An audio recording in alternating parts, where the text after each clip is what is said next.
안녕하세요. 실제 사고 영상을 통해 운전자와 보행자 모두에게 안전을 다시 한번 생각하게 하는 교통안전 프로젝트 현장 포착 365의 김초희입니다. 가장 무서운 운전 습관 바로 음주운전이죠.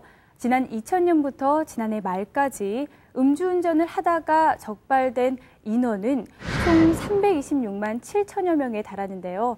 그중에서 23만 명은 3회 이상 적발된 상습적인 음주운전자인 것으로 드러났습니다. 음주운전의 사고 피해는 본인뿐만 아니라 무고한 시민들에게도 돌아가는 만큼 절대 하지 않겠다는 운전자의 의지가 필요하겠죠. 이 시간 현장 포착 365와 함께 하시면서 교통사고의 위험성을 다시 한번 깨닫고 안전운전에 대해 생각해 보시기 바랍니다. 오늘 도움 말씀 주기 위해 경찰청 교통안전 담당관실의 안동혁 경위 나오셨습니다. 안녕하세요. 안녕하세요. 안동혁입니다. 한화손해보험의 손해사정사 손철호 사장 나오셨습니다. 안녕하세요. 안녕하세요. 손철호입니다.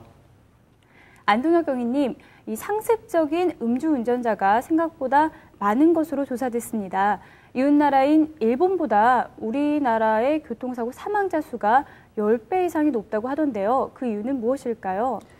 일본의 경우 지난 2001년 고속도로상에서 음주운전자의 5세와 7세 어린이가 사망하는 사고가 있었습니다. 일본 정부는 이 사고를 계기로 음주운전과의 전쟁을 선포하고 즉시 혈중 알코올 농도의 단속 수치를 0.05%에서 0.03%로 낮추고 대대적인 홍보와 강력한 단속에 들어갔습니다. 아울러 음주운전자를 방치한 운전자도 책임이 있다는 논리로 동승자 처벌 조항까지 만들었습니다. 이러한 노력을 꾸준히 펼친 결과 지난 2000년 349명이던 음주운전 사망자를 2009년 64명까지 줄여 무려 82%의 감소를 시켰습니다. 단속 기준이 더 엄격해졌는데요. 이 일본뿐만이 아니라 교통안전 선진국인 유럽도 한국과 음주 단속 기준이 다르다고 하던데요. 어떤가요? 나라마다 차이는 좀 있습니다. 다 아시다시피 우리나라일 경우에는 그 혈중 알코올 농도가 0.05%를 단속 기준으로 하고 있습니다. 이에 반해서 스웨덴이나 노르웨이는 물론이고 교통안전 후진국으로 평가되고 있는 그 중국이나 그 브라질 같은 경우에도 0.02%로 하고 있고요. 그리고 러시아나 인도 같은 경우에도 0.03%를 단속 기준으로 하고 있어서 우리나라보다 현저히 낮다고 할 수 있습니다. 그리고 다른 여러 나라일 경우에도 그 점차 단속 기준을 강화해서 그 혈중 알코올 농도의 어떤 그 단속 기준을 점차 하향하고 있는 그런 추세라고 할 수 있습니다. 하지만 우리나라에서도 이 음주 단속 기준을 낮추려는 움직임이 나타나고 있다고요? 그렇습니다. 국토해양부에서는 2016년까지 우리나라의 교통사고 연간 사망자 수를 지난해 5,505명에서 OECD 평균 수준인 3,000명 수준으로 줄이기 위한 방법의 하나로 음주 단속 수치를 0.03% 낮추는 방안을 검토하고 있습니다. 그런데 법적 처벌 기준을 강화하는 것도 좋지만 무엇보다도 운전자 스스로가 음주운전은 절대 해서는 안 된다고 다짐하는 게 가장 중요하지 않을까 싶습니다. 오늘도 현장 포착 365에서는 다양한 영상을 준비해봤는데요. 먼저 첫 번째 사고 영상 함께 보시죠.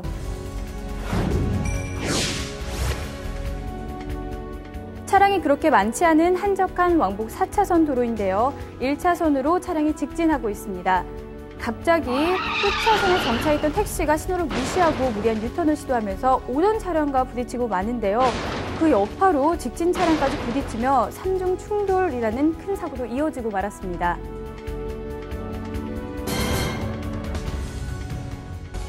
영상 함께 보셨는데요. 이 사고의 경위는 어떻게 되는 건가요? 2차로에서 승객을 기다리던 택시가 불법 유턴하면서 맞은편에서 진행하는 차량과 1차 충돌하고 그 충격력에 의해서 회전하면서 같은 방향 1차로를 진행하는 차량과 2차 사고가 발생하는 사건입니다. 이 불법 유턴으로 인해서 2차 사고까지 난 경우인데요. 사고 처리는 어떻게 되죠? 보셨다시피 2차선에서 유턴하는 행위는 굉장히 위험천만한 일이고요. 아마 제가 볼 때에는 그 건너편에 승객을 태우기 위해서 급히 급유턴을, 불법 유턴을 하지 않았나 그렇게 생각하는데요. 당연히 택시가 불법 유턴이기 때문에 택시 회사의 과실이 100%고 택시 회사가 들은 공제조합이나 보험회사에서 그 보상 처리를 하게 되겠습니다. 그런데 요즘 택시와 관련된 사고가 많지 않은가요? 지난해 우리나라 택시 사고는 28,102건에 이르고 있습니다. 계속되는 경기 침체로 택시 승객이 줄면서 손님을 태우기 위해서 무리하게 운행을 하거나 수익 감소로 인한 연장 근무를 하는 경우도 많이 있습니다. 일반 운전자보다 택시 운전자들이 운전하는 시간이 많기 때문에 교통사고 위험에 노출이 많이 된다고 볼 수 있습니다. 사고의 위험에 더 노출돼 있다면 택시 차량은 일반 차량과 보험 처리가 달라지는 부분이 있을까요? 달라지는 경우는 없습니다. 그 택시 같은 경우에도 그 공제조합에 다 가입하고 있고요. 공제조합도 일반 보험회사하고 다를 게 없기 때문에 같게 보시면 되겠습니다. 네, 그럼 사고 영상 다시 보고 이야기 나누죠.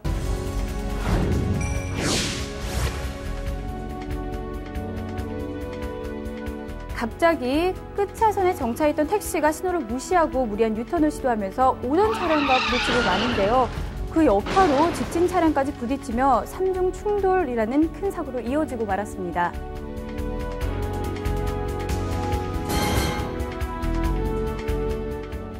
택시와 같이 직업 운전자들에 대한 오해도 많은데요. 난폭 운전이다, 자신의 실력을 믿고 방만한 운전을 한다라는 이런 편견도 있지 않습니까?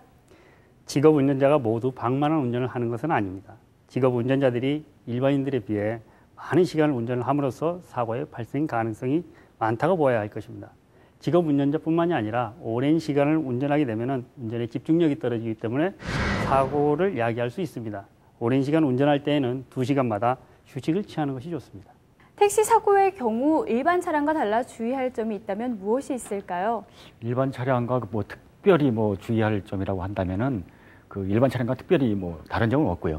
다만 영업을 목적으로 하지 않습니까? 택시인 경우에는 그럴 경우 이제 승객을 태우기 위해서 갑자기 끼어든다든지 아니면 급제동한다든지 이런 그 운전 행위가 많기 때문에 택시를 앞에 두고 운행하실 때에는 충분히 안전거리를 확보하는 그런 습관이 중요하다고 하겠습니다. 그리고 처음 얘기할 때 음주운전에 대해서 얘기했잖아요. 최근 들어서 택시 기사들의 음주운전 사고가 증가하고 있다는 추세라는데요. 그렇습니다. 택시 운전자들의 음주 사고가 최근 4년 사이에 40%까지 급증했습니다. 지난해 택시 운전 사고는 988건으로 2006년 704건보다 무려 40%나 증가한 것으로 알 수 있습니다. 모든 음주운전 자체가 살인행위이겠지만 택시 운전은 특히 본인뿐만이 아니라 승객의 안전까지 위험하게 한다는 점에서 절대 음주운전을 삼가해야 할 것입니다. 매일 오랜 시간 운전을 해야 되는 직업 운전자분들께서는 일반 운전자들보다 사고의 위험에 더 노출돼 있습니다. 더 각별히 주의하시기 바랍니다. 계속해서 다음 영상 보시죠. 빗길 운전을 하는 상황인데요. 2차선 국도를 달리고 있는 모습입니다. 앞에 브레이크 등을 켠 차가 보이는데 갓길로 빠지는 모습이 보입니다. 그런데 갑자기 유턴을 시도하면서 달리던 차량과 충돌하고 말았습니다.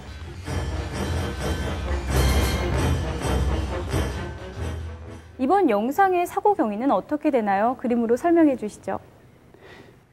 지금 불법 유턴했던 차량은 도로를 잘못 들었을 거라고 생각이 됩니다. 그래서 차량이 없는 한가하다고 생각하고 반대편에 차량이 없는 것만 생각하고 유턴을 시도하게 됩니다. 그랬을 때 측후방에서 오는 이 차량을 보지 못하고 사고가 발생하게 되는 것입니다. 목적은 중앙선을 침범한 목적이겠지만 이 사고는 진로 변경 사고로 처리되게 됩니다. 그럼 이런 사고의 경우에는 100% 불법 유턴을 한 차량에 과실이 적용되나요? 이럴 경우에는 저쪽 갓길에서 제 차선으로 들어온 일반 사고하고는 다릅니다. 엄격하게 다르고요. 이건 불법 유턴을 하려고 갑자기 깜빡이도 안 켜고 들어온 차량이거든요. 이럴 경우에는 거의 100% 뛰어든 차량이 과실이 있다고 그렇게 하겠습니다. 만약에 이 사고가 갓길에서 제 차선으로 들어오는 일반적인 차선 변경 사고라면은 후행 차량인 경우에도 약 10에서 20% 정도 과실이 좀 있다고 할 수 있겠습니다. 갓길에서 무리하게 유턴을 하다 난 사고인데요. 이런 도로는 특히 유턴을 하기가 어려운데 이런 사고가 많이 발생하나요? 그렇습니다. 길을 잘못 들었을 때 유턴하는 장소까지 진행해야 되는데 유턴 장소까지 갈 때는 상당히 먼 거리를 진행해야 됩니다. 이럴 때에는 빨리 가려는 마음에 불법 유턴을 하게 되고 불법 유턴하는 마음이 조급해지기 때문에 주의 정황을 살피지 못하고 교통사고를 야기하게 되는 것입니다. 빨리 가려는 마음이 이런 참사를 부르게 되는 것 같습니다. 그럼 사고 영상 다시 보시죠.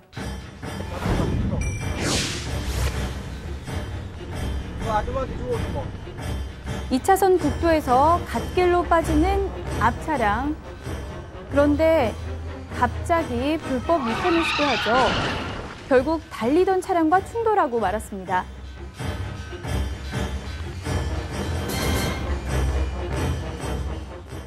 급히 돌아가려는 마음이 부른 참사인 것 같은데요.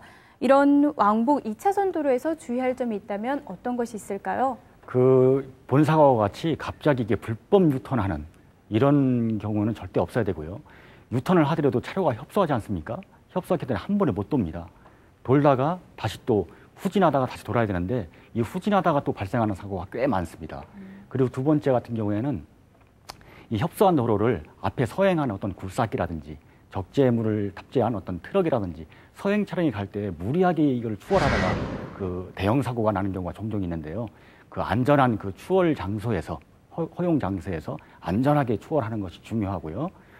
그리고 그 서행하는 차량도 그 도로의 뒤에 차량에 방해가 주지 않도록 가능하면은 갓길로 좀 피항해 주는 것도 좋고요.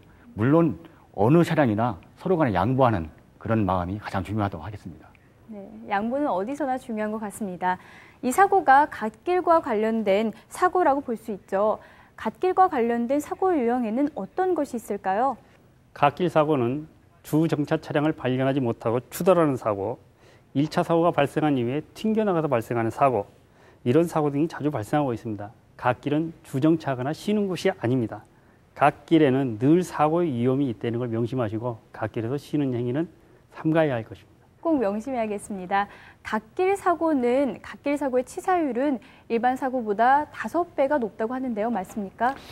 그 고속도로 갓길 주정차 중 발생하는 사고가 연간 약 80건에 이르고 있습니다. 그 중에 그 약 한 40% 정도가 이제 그 사망률로 기록하고 있는데요.